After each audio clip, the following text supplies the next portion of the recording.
बरं तू तिला सगळं खरं सांगितलंयस ना? काय म्हणाली ती? माझं काही नीट ऐकून घेईल तर काहीतरी म्हणेल ना. म्हणजे ती काहीच बोलली नाही?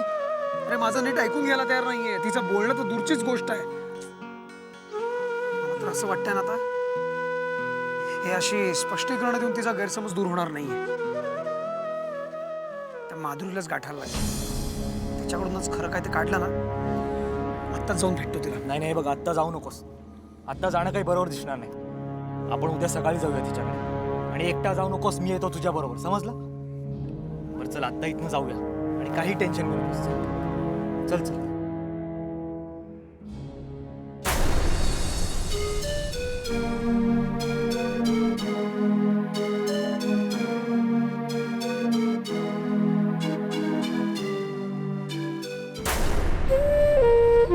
अक्कासाहेब,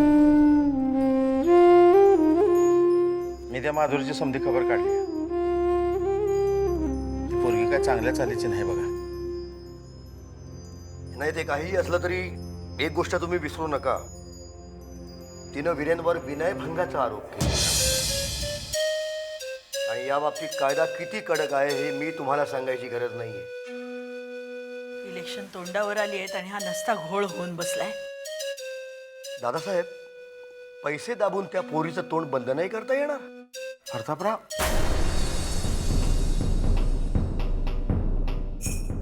नाही म्हणजे अहो, हे प्रकरण लय नाजूक आहे. गावात लोक उघडपणे बोलत नाहीत, पण मामला तापत चाललाय.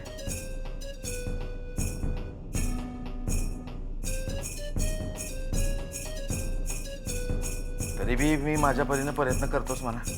करा, तुम्ही प्रयत्न कराच. पण मॅडम, मला एक वेगळी शंका येते. ही पोरगी अत्यंत सामान्य आहे. कुणाची तरी फूस असल्याखेरीज एवढं धाडस ती नाही करत. प्रतापराव, तुम्ही म्हणताय ती खरं आहे बघा. अक्षय अक्का, मला तर वाटतं हे त्या उत्तमरावाचंच काम असेल. अहो, मागच्या टायमाला इलेक्शन मध्ये तोंडावर आपटला होता म्हणून तो नतीबंद तुम्ही मारत असेल. मला नाही वाटत हे फक्त उत्तमरावाचं काम आहे. बेडकी कितीही फुगली तरी तिचा काही बैल नाही होऊ शकत.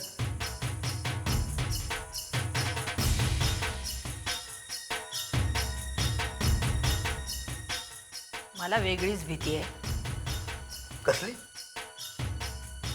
वीरेन अनुपमामध्ये गुंतत चाललाय. मॅडम, त्याशिवाय तिने बोलवल्याबरोबर तो लगेच तिकडे गेला नसता आणि त्यात अडकलाही नसता. फक्त एकच लक्षात येत नाहीये की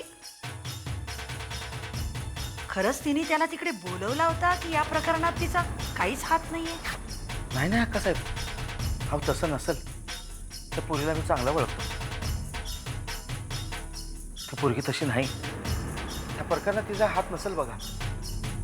दादासाहेब, तुम्ही आहात भोळे साम. त्यामुळे सगळं जगच तुम्हाला साधं आणि सरळ दिसतं. कशावरून ती मुलगी उत्तमरावाला मिळाली नसेल? राजकारणात नेहमी सावध असावं लागतं. त्या मुलीवर लक्ष ठेवा.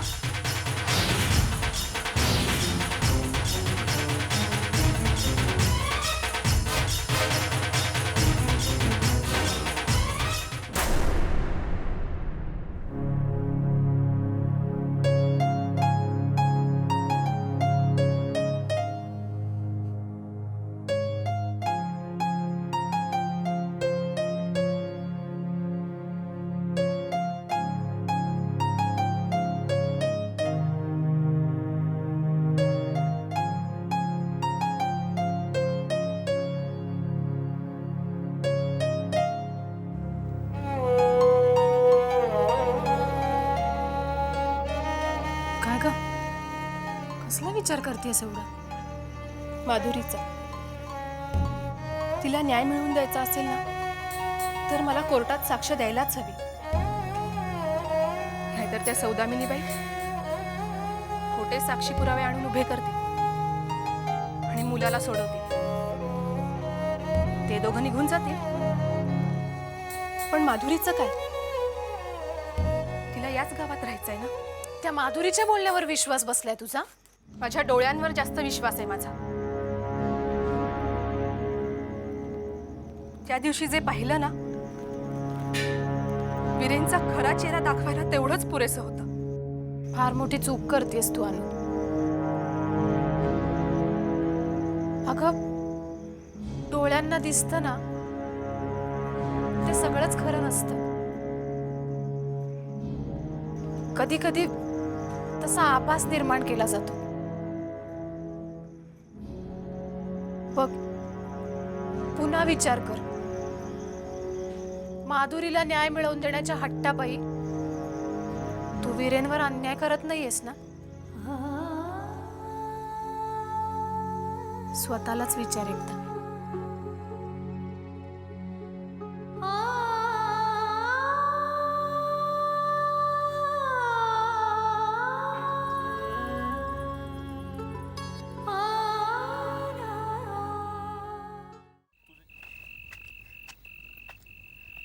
माधुरी, माधुरी, माधुरी, तुझं जे काही चंबू गबाळ आहे ना, ते आता आवर आणि चल सटक इथनं. हे बघ, मला तुझं इथं राहणं आता धोक्याचं वाटतंय. काय झालं? काय काय काय झालं काय? अगं, तो फौजी तुला तिकडे वेड्यासारखा शोधतोय. चुकून जरी तू त्याच्या तावडीत सापडली ना, मला नाही वाटत तो तुला जिवंत सोडेन. नाही नाही, म्हणजे त्याचा एकंदर अवतार पाहता तो तुझा जीवच घेईन असंच दिसतंय.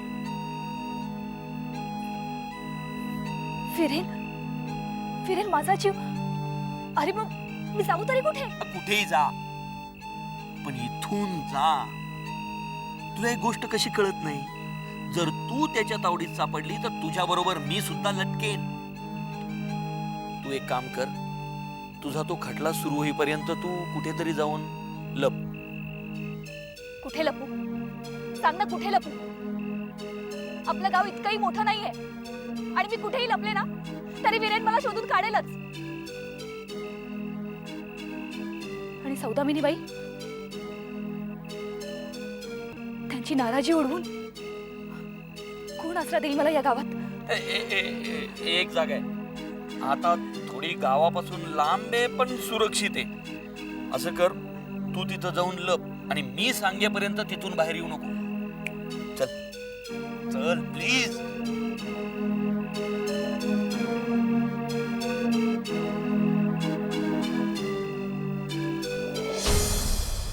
भाऊजी, अहो भाऊजी, काय हवं नाही. एवढं तल्लीन होऊन कुठलं पुस्तक वाचताय? खूप छान पुस्तक आहे. पुस्तकाचं नाव काय माहिती? व्हाय मेन लाय, व्हाय वुमेन क्राय. स्त्री पुरुषाच्या स्वभावाचा अतिशय सुरेख अभ्यास या पुस्तकामध्ये केलाय. माझं वाचून झालं ना की तूही जरूर वाच हे पुस्तक. पुस्तक वाचून माणसाचे स्वभाव विशेष कळतात, पण म्हणून त्यांचे स्वभाव काही बदलता येत नाही. आणि तू म्हणतेस ते खरं आहे. बरं, मला सांग, काय काम? काम काय? जेवायला येताना हेच विचारायला आले होते. चला. जेवायला? मी एकटाच? आणि बाकी सगळे कुठे आहेत? हे गेलेत पार्टीला. ते तिकडनं जेवण खाऊनच परत येतील आता. याचा अर्थ त्यांनी तुला नेलं नाहीच तर पार्टीला. खरं सांगू का, पार्ट्यानं वगैरे जाण्यात मलाही काही रस नाही, पण तितका वेळ त्यांच्या बरोबर राहता येतं या आशेने जरा हट्ट करते, इतकंच. वहिनी, काय विचित्र योगायोग आहे बघ ना. उपेंद्र आणि आदिती दोघांचेही स्वभाव किती मिळते जुळते, विचार मिळते जुळते. मला तर कधी कधी असं वाटतं की उपेंद्र आणि आदिती या दोघांचं लग्न झालं असतं ना तर ते जास्ती सुखी झाले असते. मला नाही तसं वाटत. परस्पर विरोधी स्वभावाची माणसं एकमेकांची नाही जुळवून घेऊ शकत. मनुष्य स्वभावाचं वैशिष्ट्य आहे ते. आता इथे आपल्याकडेच बघा ना, आपल्या दोघांचाही स्वभाव पडखाऊ आहे, म्हणून ह्यांचा वरचढपणा खपवून घेतला जातो. दोघंही जर एकमेकांवर कुरघोडी करणारे असतील तर संसाराचा पार विचका होऊ शकतो. खरंय बहिणी तुझं. म्हणजे बघ ना, लव्ह मॅरेज करूनही तुमच्या संसाराचा कसा विचका होऊ शकतो याचं उत्तम उदाहरण म्हणजे तू आणि उपेंद्र, आणि त्याही पेक्षा उत्तम उदाहरण म्हणजे मी आणि आदिती. लग्नापूर्वी माझ्याभोवती सतत रुंजी घालणारे उपेंद्र लग्नानंतर इतके बदलतील असं मला स्वप्नातही कधी वाटलं नव्हतं. बहिणी, माझ्या आणि आदितीच्या बाबतीत नेमकं उलट झालं. आदितीचा स्वभाव मला लग्नापूर्वीच समजला होता, पण मी विचार केला की म्हटलं लग्न झालं की जबाबदारी वाढेल, बदलेल, ती थोडंसं ऍडजस्ट करेल. नाही का वैद्य? पण आमचे सूर मात्र कधीच जुळले नाही. असं का म्हणता भाऊजी? आता ही येणारं बाळ तुमच्यातलं अंतर कमी करेल बघा. Let us hope so. Anyway, मला सांग, गावाकडून काही फोन वगैरे? हो, वीरेन भाऊजी जामिनावर सुटले, पण तेवढं पुरेसं नाहीये ना. बर. पण त्यांच्यावरचा कलंक पुसला जायला हवा. तेही आहेच.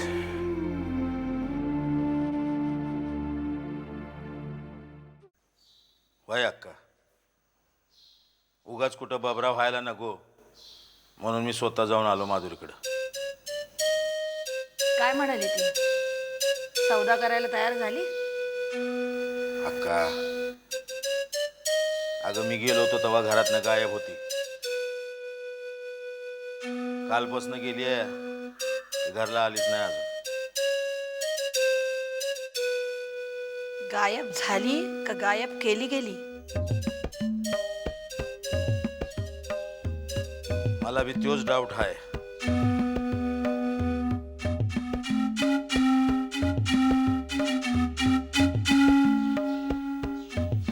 ए, तुमच्या अपोजिशन वाल्याचं तर काम नाही ना?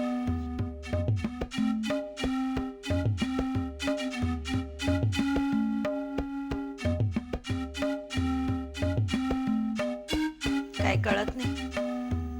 काय गौड बंगाल कुणास ठाऊक. गौड बंगाल तर हायच, स्पष्टच दिसतंय अक्का. ह्यो मामला दिसतोय तेवढा साधा सुद्धा नाही. यात कोणाचे हितसंबंध गुंतल्यात बघावंच लागेल.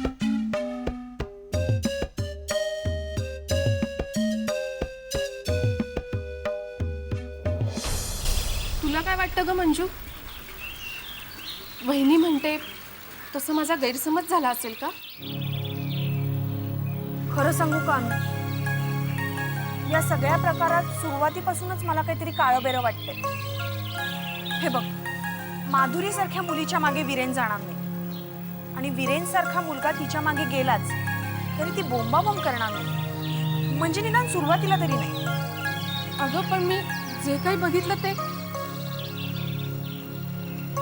दोघं बोलत उभे होते. मग त्यांनी तिला प्रेमाने जवळही ओढलं. आणि ती ओरडली?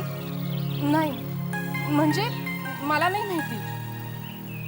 त्यांचं जे काही चाललं होतं ना ते बघून माझ्या डोक्यातच तिडीक गेली आणि मी तिथून निघून आले. पण आता वाटतं मी तिथेच थांबायला हवं होतं. खऱ्या खोट्याची शहानिशा तरी झालीच ती. निरंजन,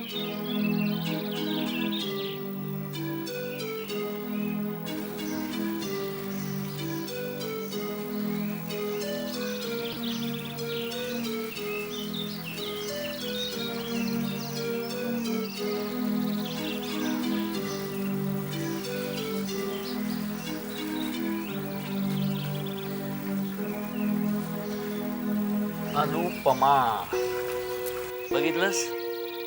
ही शहरातली माणसं अशी असतात. मुंह में राम बगल में छुरी. देशाचं रक्षण करणारा सैनिक म्हणून मिरवता मिरवता गावच्या पोरींच्या इज्जतीला साथ घातला की त्यांनी. अरे त्यापेक्षा आम्ही परवडलो ना. निदान 10 पोरींच्या मागे तरी हिंडत नाही. तुझं मत विचारलंय तुला? बरोबर आहे. नाही नाही, तुझं एकदम बरोबर आहे ग. आता तू काहीच बोलणार नाही. आवडतो ना तुला तो. त्याच्याबद्दल बोललेलं वाईट साईड बरं ऐकून घेशील तू. परवा भर मांडवातून अजितला बाहेर खेचलास ना, मग आता माधुरीची बाजू घेऊन तुझ्या या शहरी बाबूला सुद्धा बाहेर खेच की. गप्पा बस निरंजन. का गप्प बसू? सांग ना, का गप्प बसू? ती बिचारी माधुरी बदनाम झालीये. गावात दुसरं कुणी तिची बाजू घ्यायला तयार नाहीये. आणि कशी घेणार? छेड काढणारा आमदारांबाईचा दिवटा आहे ना. बिचारी बदनामीच्या भीतीनं कुठं गायब झाली ते सुद्धा कळत नाहीये. त्यात आज सकाळी कानावर ही बातमी आली, त्या शिंदेवाडीच्या ओढ्याजवळ एका तरुण पोरीच्या मृतदेहाची डेड बॉडी सापडली आहे म्हणे. माधुरीची तर नसेल ना? नाही, विरेनची तशी बेलवर सुटका झाली आहे. हो, पण या सगळ्या केसमधून जर त्याला निर्दोष सोडवायचा असेल तर काय प्रयत्न करावे लागतील वकील साहेब? साक्षीदार उभे करावे लागतील. विरेनला त्या ठिकाणी फसवून बोलवण्यात आलं होतं हे सांगणारे काही साक्षीदार, तसेच हा तथाकथित विनयभंग झालाच नाही हे सांगणारे प्रत्यक्षदर्शी साक्षीदार. पण ते कसं शक्य आहे? आता बघा ना, या सगळ्या प्रकारानंतर त्या मुलीने जेव्हा आरडाओरडा केला तेव्हाच तर लोक जमा झाले ना. मग अशा वेळेला प्रत्यक्ष आय विटनेस कसा काय सापडायचा? अशक्य गोष्ट आहे हो. अवघड आहे पण अशक्य नाहीये. काय कधी कधी कठीण वाटणाऱ्या गोष्टी सुद्धा व्यवस्थित मॅनेज केल्या ना तर सहज साध्या सोप्या होऊन जातात. ठीक आहे, मी माझ्याकडून केसची तयारी करतो. तसा या केसमध्ये फारसा दम नाहीये. 2-4 साक्षीदारात ही केस मिटेल. हे बघा, तुम्ही काहीही करा पण या सगळ्या केसमधून विरेन अतिशय निर्दोषपणाने सुटला पाहिजे हे लक्षात ठेवा. आमच्या विरोधकांना राईचा पर्वत करायची संधी आम्हाला उपलब्ध करून द्यायची नाहीये. एखाद्या छोट्याशा गोष्टीचं राजकारण होतं आणि आमची राजकीय प्रतिमा मलिन होण्याचा प्रश्न निर्माण होतो. ही शक्यता नाकारता येत नाही. यासाठी विरोधक नक्कीच त्या पोरीचा उपयोग करून घ्यायचा प्रयत्न करतील. मग क्षुल्लक गोष्ट ही भलत्याच स्तराला जाऊन पोहोचेल. तुम्ही सगळे केस पेपर्स तयार करा आणि लवकरात लवकर आम्हाला भेटायला या. ओके.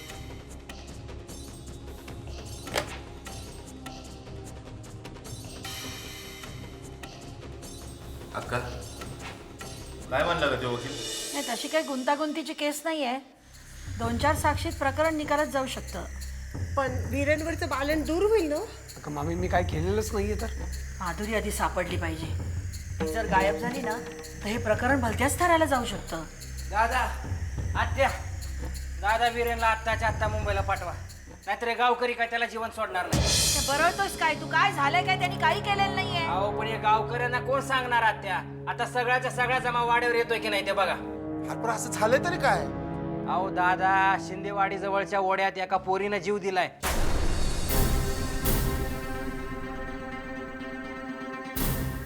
आणि ती दुसरी तिसरी कुणी नसून माधुरीच अशी आवई उठलीये. काय? आता बदनामीच्या भीतीनं दिला असेल जीव. ती तरी काय करणार बिचारी.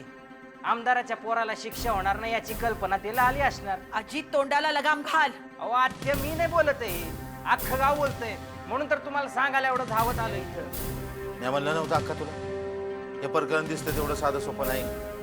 यात नक्की काहीतरी काळबीर आहे बघ. मला वाटतं आपण इथं बसून बोलण्यापेक्षा प्रत्यक्ष घटनास्थळी जाऊन काय प्रकार घडलाय तो बघूया तरी ना.